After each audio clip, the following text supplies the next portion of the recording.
Arestado na ang lalaking nang agaw sa baril ng isang pulis na bantay nitong undas. Pero bukod sa kanya, pati biktimang pulis, posible rin umanong managot.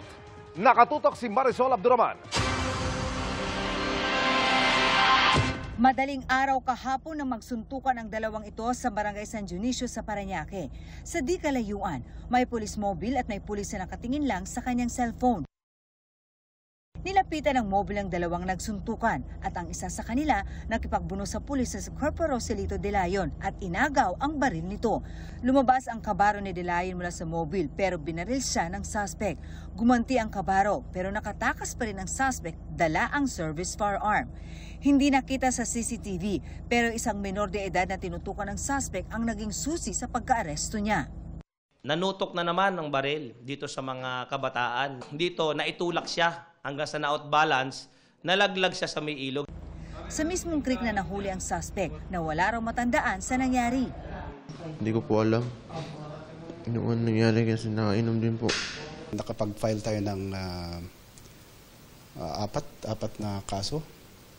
Kung hindi ako nagkamali, dalawang frustrated murder, saka yung violation of RA 7610. Hinihintay na ang resulta ng drug test sa suspect habang ang pulis na naagawan ng baril, posible raw panagutin pa rin. May policy yan na bawal mag-cellphone habang nasa duty. Isang violation yun. Pero just the same, bigyan natin siya ng pagkakataon, due process. Malinaw raw na merong kapabayaan si Corporal De Leon ayon si SPD. Gayunman, patuloy pa rin daw na iniimbestigahan ang insidente para malaman kung ano ang mga posibleng sanctions sa kanya.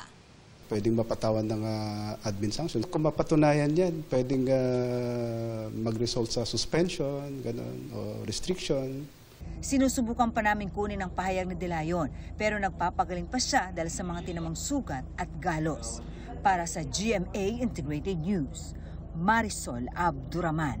Nakatutok, 24 oras.